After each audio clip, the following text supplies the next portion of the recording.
மனுஷனுக்குள்ள ஒரு வழி இருக்கு. அந்த வழியை மறைத்துக் கொள்வதற்காக அவன் செய்கிற செயல்தான் பாவ செயல்களா இருக்கிறது. மனுஷனுக்குள்ள என்ன இருக்கு சொல்லுங்க பார்க்கலாம்? ஒரு வழி இருக்கு. ஏமாற்றப்பட்டு விட்டேனே என்று சில ஏமாற்றங்களுக்குள் செல்லும் பொழுது மனுஷனுக்குள்ள ஒரு வழி வருது. பிறருக்கு கிடைத்தாற் போல் எனக்கு நல்ல ஒரு வாய்ப்புகள் அமையவில்லையே என்ற ஏமாற்ற வழி வருகிறது. பிறருக்கு கிடைத்த திருமண வாழ்க்கை, பிறருக்கு ஏதோ ஒண்ணு மனுஷன் கஷ்டப்படுத்திக்கிறான். அவங்களுக்கு கிடைச்ச மாதிரி எனக்கு கிடைக்கலையே, அவங்களுக்கு அமைஞ்ச மாதிரி எனக்கு அமையலையே, நான் நஷ்டப்பட்டுட்டேனே, நான் கஷ்டப்பட்டு இருக்கிறேனே, நான் வேதனைப்படுத்தப்பட்டிருக்கிறேனே சொல்லி வாழ்க்கையிலே யாரும் சளைச்சவங்க கிடையாது. எல்லாருமே இந்த பெயின்ஃபுல்லான பாதைக்குள்ள மனுஷன் செல்லுகிறான்.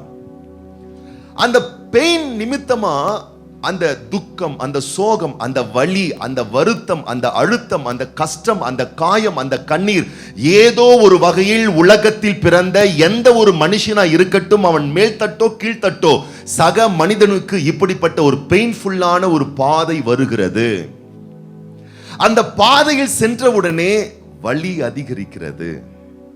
அந்த வலியை தீர்த்து கொள்ள அவனுக்கு வழி தெரியாதபடியினால் அதை மறைத்துக் கொள்ள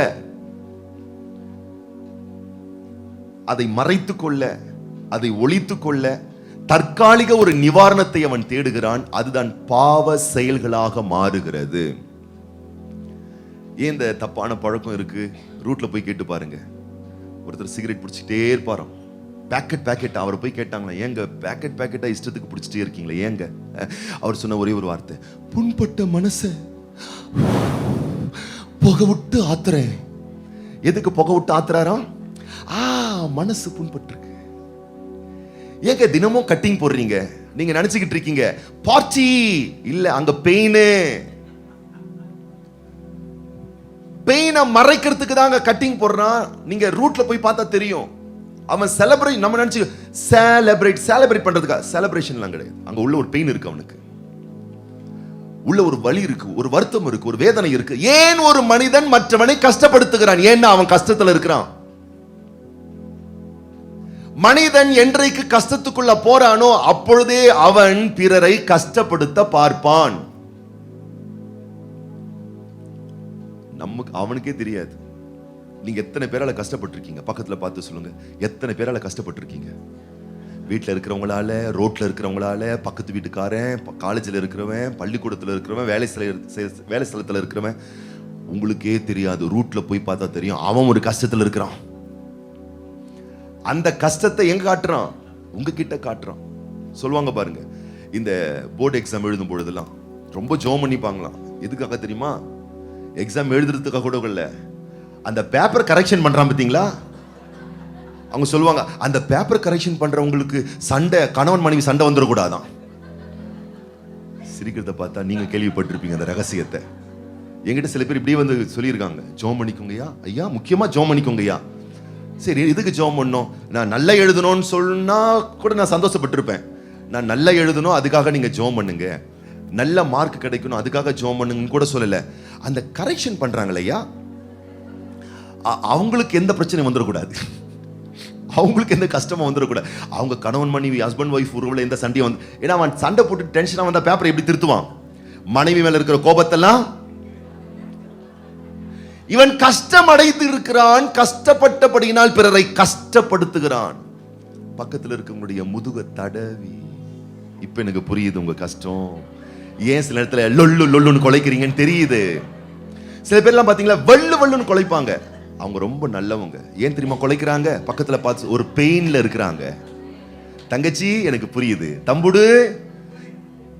மனிதன் தனக்குள் இருக்கக்கூடிய ஆத்திரத்தை மறைத்துக் கொள்வதற்கான போதைகள், சண்டை, கோபம், தவறான பழக்க வழக்கங்கள், சினிமா, சீரியல், எல்லாமே என்ன, தனக்குள் இருக்கக்கூடிய அந்த ஏதோ ஒரு நெருக்கம் இருக்கு. இதை பார்த்தாச்சும் கொஞ்சம் மறக்கலாம், இதை கேட்டாலாச்சும் மறக்கலாம், இந்த அனுபவத்துக்குள்ள போனா மறக்கலாம், இந்த சிற்றின்பத்தை எடுத்துக்கொண்டா கொஞ்ச நேரம் மறைச்சிக்கலாம், மறந்திருக்கலாம், கொஞ்சம் மேற்கொள்ளலாம் என்ற தற்காலிக நிவாரணத்தின் பெயர் தான் பாவம். ஆனால் அது அவனுக்கு மிகப்பெரிய இகழ்ச்சியை கொண்டு வந்து விடுகிறது. ஒரு திருமண வயதை நெருங்கிய ஒரு இளம்பெண் ஒரு வாலிபனை நேசிக்கிறாள். இருவரும் நேசிக்கிறாங்க. லவ் ரொம்ப முத்தி போச்சு. லவ் என்ன ஆயிடுச்சு? முத்தி போச்சு. லவ் முத்துன உடனே கல்யாணம் பண்ணாமலே குடும்பம் நடத்த ஆரம்பிச்சிட்டாங்க. குடும்பம் நடத்த ஆரம்பிச்ச உடனே ஒரு நாள் இந்த பெண்மணி பலவீனம் அடைகிறாள், சுகவீனம் அடைகிறாள். இந்த பலவீனம் சுகவீனம் வந்த உடனே இவ்வளவு நாள் குடும்பம் நடத்தினவன் காணாம போயிட்டான். இவள் மருத்துவ பரிசோதனைக்கு தன் சரீரத்தை உட்படுத்துகிறாள். மருத்துவ பரிசோதனையின் அறிக்கைகள் சொல்லுகிறது, உனக்கு எய்ட்ஸ் வியாதி வந்திருக்கிறது. எங்கிருந்து வந்துச்சு? வந்த சண்டாளன் ஏத்தி விட்டான். எவ்வளவு பெரிய வேதனை இருக்கும் அந்த பெண்ணுக்கு, பெரிய வழி. ஒருவனை நம்பினாள், வாழ்க்கையை தருவான், இவன் தான் வருங்காலம், இவன் தான் எதிர்காலம் என்று நம்பியவள். நடந்த ஒரு நிகழ்வு. ஆனால் அவன் இவளுக்கு தந்த ஒரு பரிசு எய்ட்ஸ் வியாதி, கொடூர வியாதி. அவளுக்கு உண்டான அந்த வலி, அந்த வேதனை வெறியாய் மாறினது. யார் மேல? ஆண் வர்க்கத்தினர் மேலேயே. இந்த ஆம்பளைங்களே இப்படிதான், ஒஸ்ட் ஃபெலோஸ், திருட்டு பசங்க. ஆண் இனத்தையே ஒழித்து கட்ட வேண்டும் என்று ஒரு அவதாரம் எடுத்தாள். எப்படியாவது பெயின் பாருங்க எப்படி ஆகுது.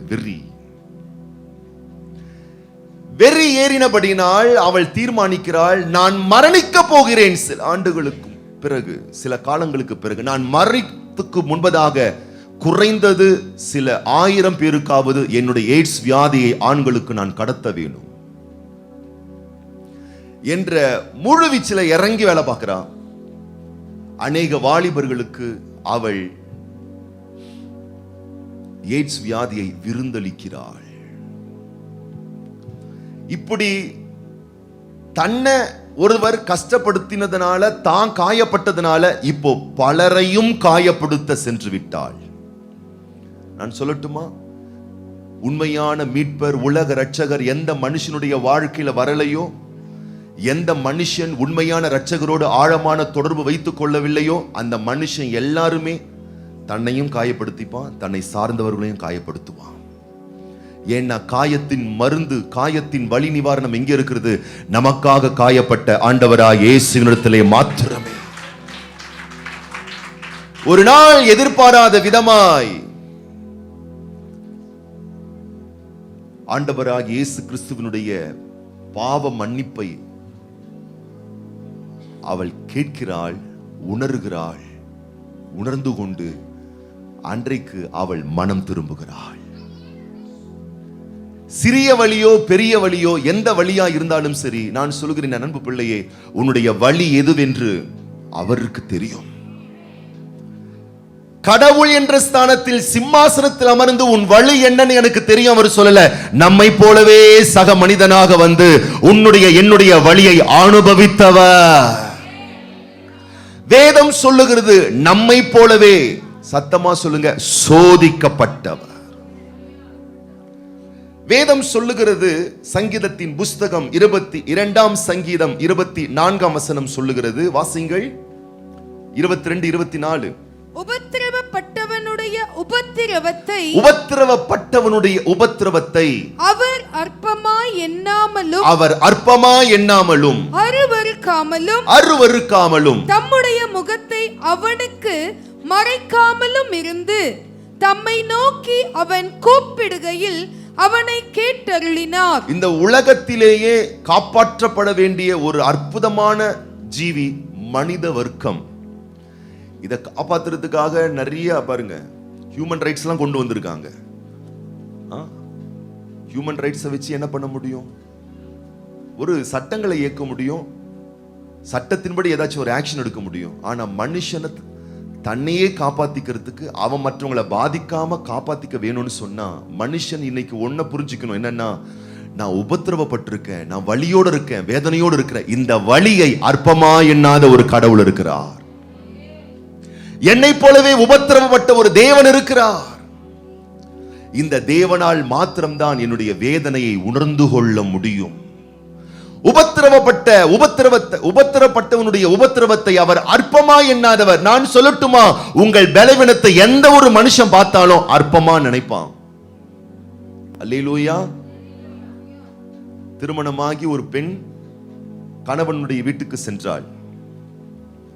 கணவனுடைய வீட்டுக்கு சென்ற பிறகு அன்று முதல் இரவில் கணவன் சொல்லுகிறான். கணவன் மனைவி இருவரும் பேசிக்கிட்டு இருக்காங்க. நான் உன்னை கல்யாணம் பண்றதுக்கு முன்னாடி சில பெண்களை எல்லாம் நான் நேசிச்சிருக்கேன். எனக்கு நிறைய எக்ஸெல்லாம் இருந்திருக்காங்க. எக்ஸஸ் எல்லாம் சொல்லிட்டேன் பாருங்க. எக்ஸெல்லாம் இருந்திருக்காங்க அப்படின்னு 2, 3, 4, 5 லிஸ்ட் போடுறாரு. சொல்லிட்டு அந்த பொண்ணை பார்த்து கேட்கிறாரு, உனக்கும் யாராச்சும் எக்ஸ் இருந்திருக்காங்களா? அது யார் பெத்த பிள்ளையோ? பத்திரமாத்து தங்கம் போல அப்படியே மனசை திறக்குது. பொண்ணு மனசை திறந்து கொட்டுது. எனக்கும் 4 எக்ஸ் இருந்திருக்காக. அங்க ஒரு எக்ஸ், இவன் 8 எக்ஸா இவனுக்கு, இதுக்கு 4 எக்ஸா. இவன் 8ன்னு சொன்னது கூட அது மன்னிச்சிடுச்சு, ஏத்துக்குச்சு, மறந்துடுச்சு. ஆனா அந்த ஃபேமிலி இங்க வந்தாங்க பாருங்க. கல்யாணம் ஆயிட்டு 12 வருஷம் ஆகுது. தலைவர் இன்னும் அந்த 4 எக்ஸை மறக்காம வாழ்ந்துன்னு இருக்கிறாரு. அந்த பொண்ணு அப்பவே கல்யாணத்துக்கு முன்னாடி எல்லாத்தையும் கழட்டி விட்டுட்டு எல்லாம் கழுவி சுத்திகரிச்சுட்டு இந்த மனுஷனை வாழ்ந்துட்டு 12 வருஷம் ஆகுதுங்க. இன்னும் புருஷன் எக்ஸை மறக்கல. யார் எக்ஸ? அந்த மனைவி கதறுகிறாள். இதை வைத்துக் கொண்டு 12 வருடமாக என்னை உபத்திரவப்படுத்துகிறார்.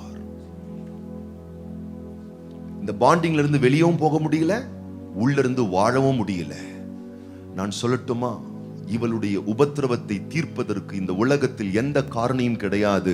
இவளுடைய உபத்திரவத்தை அற்பமா எண்ணக்கூடிய உறவுகள் மத்தியில் இந்த உபத்திரவத்தை அற்பமா எண்ணாத ஒரு உயிருள்ள தேவன் இருக்கிறார்.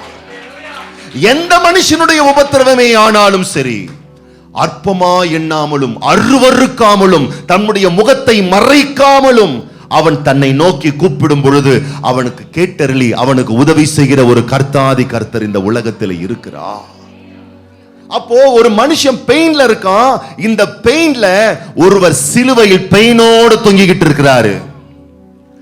இந்த பெயினோட என்னைக்கு ஒரு மனுஷன் அந்த பெயினை பார்க்கிறானோ அன்னைக்கு இவனுடைய வலியில் இருந்து நிவாரணம் உண்டாகிறது. நிவாரணம் உண்டாகிறது. மருத்துவரிடத்துல வலி, வேதனை, காய்ச்சல், உடல் உபாதைன்னு மருத்துவமனைக்கு போறோம். மருத்துவமனை இன்னும் நமக்கு ஒரு கஷ்டத்தை கொடுக்குது. என்ன? குத்துது, போட்டு பஞ்சர் பண்ணுது. கஷ்டம் போனா மருத்துவமனை என்ன பண்ணுது? இன்னும் கொஞ்சம் கஷ்டத்தை கொடுக்குது. ஆனா நான் கஷ்டம்னு போனோம் பார்த்தீங்களா, மருத்துவமனை கொடுக்கிற கஷ்டம் எதுக்காகன்னா இந்த கஷ்டத்தை அதிகரிப்பதற்காக அல்ல, இந்த கஷ்டத்திலிருந்து என்னை விடுவிப்பதற்காக. நீ என்றைக்கு இந்த கஷ்டப்பட்ட தேவகுமாரனை பார்க்கிறாயோ அன்றிலிருந்து உன் கஷ்டங்களுக்கு ஒரு தீர்வு உண்டாகிறது என்பதை தயவு செய்து புரிந்து கொள்ளுங்கள். வேதம் சொல்லுகிறது. ஏசாயா தீர்க்கதரிசியின் புஸ்தகம் 61ஆம் அதிகாரம் 9. ஏசாயா தீர்க்கதரிசியின் புஸ்தகம் 61ஆம் அதிகாரம் 1ஆம் வசனத்திலே ஆண்டவராகிய இயேசு கிறிஸ்துவை பற்றி சொல்லப்பட்டிருக்கிறது. அவர் எப்படிப்பட்டவராய் இருக்கிறாராம்? சுவிசேஷத்தை, அதாவது சிறுமைப்பட்டவர்களுக்கு சுவிசேஷத்தையும், நொறுங்குண்டவர்களுக்கு காயம் கட்டுதலையும், சிறைப்பட்டவர்களுக்கு விடுதலையும், கட்டுண்டவர்களுக்கு கட்டவிழ்த்தலை கூறுவதற்காகவே இந்த உலகத்தில் இரட்சகர் இயேசு கிறிஸ்து வந்திருக்கிறார். இன்றைக்கு ஒன்றை புரிந்து கொள்ளுங்கள். நீங்களும் உங்களை கஷ்டப்படுத்திக் கொள்ள வேண்டாம், நீங்கள் யாரையும் கஷ்டப்படுத்த வேண்டாம். இப்படி வாழ்ந்து பாருங்கள். அதை போல நிம்மதியான லைஃப் இந்த உலகத்துல வேற எதுவுமே கிடையாது. நான் சவால் விட்டு சொல்லுகிறேன். என்றைக்கு நீங்கள் உங்களையும் கஷ்டப்படுத்திக் கொள்ளவில்லை, உங்களை சார்ந்தவர்களையும் கஷ்டப்படுத்திக் கொள்ளவில்லை என்றால், நான் சொல்றேன், நீங்க தான் இந்த உலகத்துல சொர்க்கலோக வாழ்க்கை வாழ்ந்துட்டு இருக்கீங்க. அதை எந்த ஒரு மனுஷனாலும் கொடுக்க முடியாது. உங்க வசதியும் கொடுக்க முடியாது, உங்க அறிவும் கொடுக்க முடியாது, உங்க சாமர்த்தியமும் கொடுக்க முடியாது. சிலுவையில் ரத்தம் சிந்திய தேவகுமாரனால் மாத்திரமே கொடுக்க முடியும். ஏனென்றால் அவர்தான் நொறுங்குண்ட இருதயத்திற்கு காயம் கட்டுதலை ஏற்படுத்துகிறவர்.